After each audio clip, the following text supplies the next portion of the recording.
Bienvenue sur Thailand News. Dans cette édition, la Thaïlande pourrait chercher de nouveaux partenaires commerciaux après la suspension de l'accord de paix avec le Cambodge. Un an de plus pour les travailleurs étrangers, la Thaïlande accorde une période de grâce pour régulariser leur situation. Le pavot à opium, envisagé comme culture médicinale pour soutenir les agriculteurs et développer la médecine à base de plantes. La Thaïlande veut faire de ses inhalateurs à base de plantes un produit phare du bien-être mondial.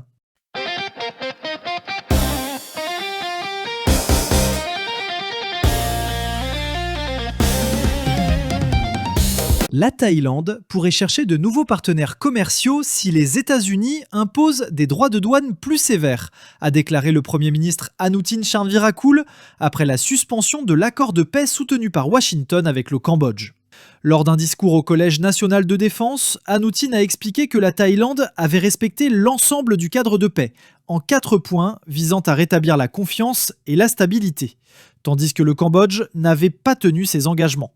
Le gouvernement, a-t-il ajouté, doit désormais prioriser la sécurité et les intérêts des Thaïlandais, plutôt que de se concentrer sur les questions tarifaires. Cette décision de suspendre l'accord de paix et d'autoriser des opérations militaires de défense nationale est intervenue après l'explosion d'une mine ayant blessé des soldats thaïlandais lors d'une patrouille à Sisaket, près de la frontière cambodgienne. Le Conseil national de sécurité a également ordonné la suspension de toutes les dispositions de la déclaration conjointe signée le 26 octobre à Kuala Lumpur, ainsi que l'arrêt du transfert des soldats cambodgiens détenus. Anutin a affirmé « Si nous ne pouvons plus commercer avec eux, nous trouverons d'autres partenaires. On ne peut pas dépendre d'un seul pays. Si une porte se ferme, d'autres s'ouvriront. » Selon lui, même si les tarifs montaient à 100%, la charge pèserait sur les importateurs. La Thaïlande doit donc renforcer sa capacité à se suffire à elle-même. Le Premier ministre a souligné que les menaces modernes ne prenaient plus la forme de conflits armés, mais de pressions commerciales, de guerres informationnelles, de compétition numérique et de bouleversements climatiques. Il a affirmé que la sécurité économique seule ne suffisait plus. Le pays doit l'intégrer à la sécurité nationale afin de bâtir une résilience globale.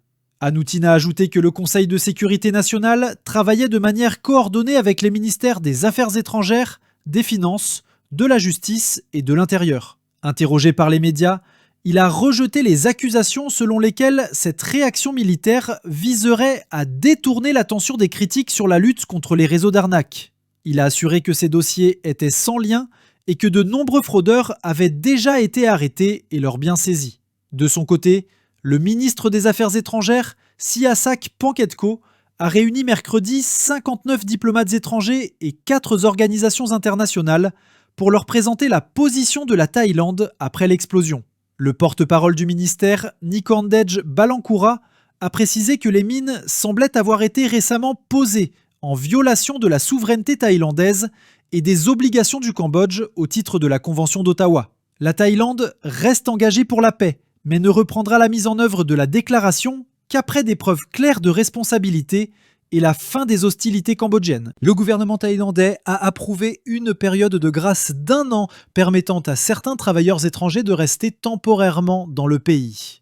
La ministre du Travail Trinuch Tientong a précisé que cette mesure concerne les ressortissants du Laos, du Myanmar et du Vietnam dont les permis de séjour ou de travail ont expiré, ainsi que ceux entrés illégalement en Thaïlande avant l'annonce, mais souhaitant désormais régulariser leur situation. Ces travailleurs pourront donc rester et travailler légalement pendant 1 an supplémentaire. Selon la ministre, l'objectif est d'intégrer les migrants irréguliers dans le système formel tout en assurant un suivi administratif et sanitaire adéquat. Les travailleurs étrangers doivent être enregistrés avec leurs données personnelles et les enfants de moins de 18 ans doivent bénéficier d'une assurance santé liée à un établissement médical agréé, a-t-elle précisé. Somchai Morakotsriwan, directeur général par intérim du département de l'emploi, a indiqué que la mesure prendra effet une fois les annonces officielles publiées par les ministères de l'Intérieur et du Travail. Les travailleurs pourront obtenir des informations auprès des bureaux locaux de l'emploi ou via la ligne d'assistance du ministère. Cette décision intervient après le report temporaire d'une mesure similaire concernant près de 100 000 travailleurs cambodgiens, le Premier ministre Anutin Charnvirakul ayant exprimé des inquiétudes liées à la vérification d'identité et à la sécurité nationale. Le secrétaire permanent du ministère, le pôle Lumet Kenoral Wanapong Kotcharak, a précisé qu'une enquête nationale permettra de déterminer le nombre réel de travailleurs cambodgiens encore présents en Thaïlande et se retourner dans leur pays. Des données précises permettront de maintenir la stabilité du marché du travail, notamment dans les secteurs dépendant fortement de la main-d'œuvre cambodgienne, comme l'agriculture, la construction et la récolte de fruits, a-t-il ajouté. Parallèlement, la ministre a supervisé mardi la signature d'un protocole d'accord offrant plus de 3600 emplois temporaires aux étudiants pendant les vacances scolaires. Cette initiative aide les jeunes à acquérir une expérience concrète, à développer leurs compétences et à se préparer à devenir la main-d'œuvre qualifiée de demain, a-t-elle déclaré. La culture du pavot à opium pourrait devenir une option viable pour renforcer l'expertise de la Thaïlande dans la médecine à base de plantes, tout en soutenant les agriculteurs locaux, a déclaré le vice-ministre de la Santé publique, Worachot Sukonkachang. Lors d'une conférence au département de la médecine traditionnelle et alternative thaïlandaise, il a expliqué que le ministère de la Santé publique pourrait devenir un moteur économique grâce à la valorisation des soins holistiques, du bien-être et des produits à base de plantes médicinales thaïlandaises, de plus en plus reconnus à l'international. Le ministère collabore avec plusieurs agences pour développer et promouvoir les plantes médicinales, afin d'augmenter leur valeur économique pour les communautés locales. Actuellement, la Thaïlande importe de la morphine de l'étranger, mais il serait préférable de produire cette matière première sur notre sol, afin d'aider les agriculteurs à remplacer les cultures à faible rendement par des plantations à plus forte valeur ajoutée, a-t-il expliqué. Il a précisé que toute culture d'opium devrait être réalisée avec prudence et sous surveillance stricte des autorités, en coordination étroite avec le Bureau de répression des stupéfiants, NSB, pour éviter toute fuite en dehors des circuits contrôlés. La Dr Min Kwan Supanafong, directrice générale de l'organisation pharmaceutique gouvernementale, GPO, a indiqué que l'opium et ses dérivés figurent parmi les médicaments les plus utilisés pour traiter les douleurs aiguës et chroniques, coûtant au pays environ 300 millions de bahts par an. Elle a précisé que la GPO travaille avec le NSB sur la recherche et le développement de morphine issue du pavot, dans le but de réduire les importations. Nous avons déjà réussi à produire de la morphine à l'échelle de laboratoire, à partir de plantes fournies par les autorités antidrogue, provenant de saisies ou de plantations expérimentales sous supervision du NSB, a-t-elle déclaré. Nous avons investi 36 millions de bahts pour créer une unité semi-industrielle à Rangsit, dans la province de Pathum Thani, afin d'accroître la production de morphine à des fins commerciales. La Dr Min Kwan a ajouté qu'à terme, une politique pourrait autoriser la culture d'opium à échelle commerciale, mais une vigilance extrême serait nécessaire pour en garantir le contrôle total. L'opium possède un fort potentiel médicinal, et des recherches supplémentaires sont indispensables pour exploiter pleinement ses bienfaits, a-t-elle souligné. Le même jour, la GPO et le département de la médecine traditionnelle et alternative ont signé un protocole d'accord visant à moderniser et promouvoir la pharmacopée thaïlandaise, notamment en transformant les formules traditionnelles en comprimés et en développant de nouveaux canaux de commercialisation. La Thaïlande veut transformer ses inhalateurs à base de plantes en produits phares du bien-être mondial. Peu connus en Occident, ces petits tubes font partie du quotidien en Asie, utilisés pour soulager le stress, les maux de tête ou la fatigue. Leur popularité grandissante attire désormais l'attention du gouvernement. Le ministère de la Santé publique a dévoilé une stratégie nationale pour faire de l'industrie des inhalateurs à base de plantes un leader mondial dans le domaine médical et du bien-être. Objectif, créer une valeur économique de 10 milliards de bahts, soit environ 310 millions de dollars en 5 ans.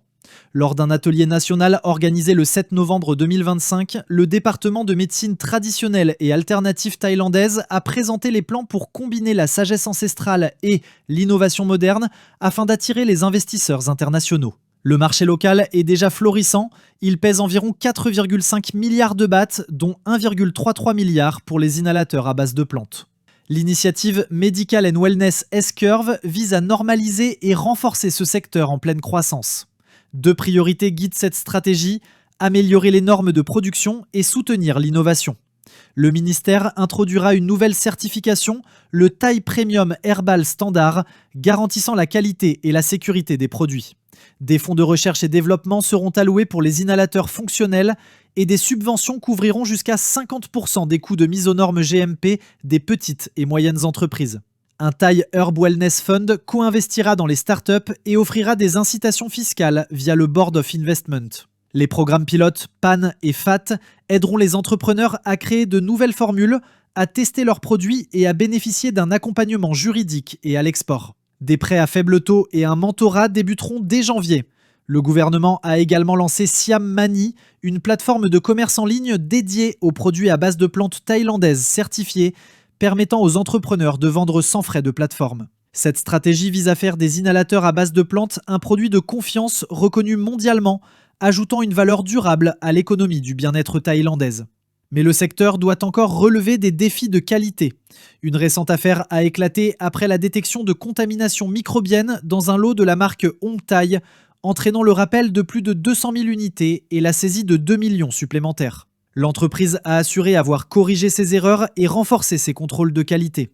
Son président, le Dr Chaiwat Techapaitun, s'est réjoui de voir les produits à base de plantes promus comme un symbole de soft power thaïlandais, tout en reconnaissant l'importance de préserver la réputation du secteur. À terme, la Thaïlande espère transformer cet inhalateur traditionnel en emblème international. Merci d'avoir regardé. Abonnez-vous pour ne rien manquer de l'actualité en Thaïlande et partagez autour de vous. À demain, même heure.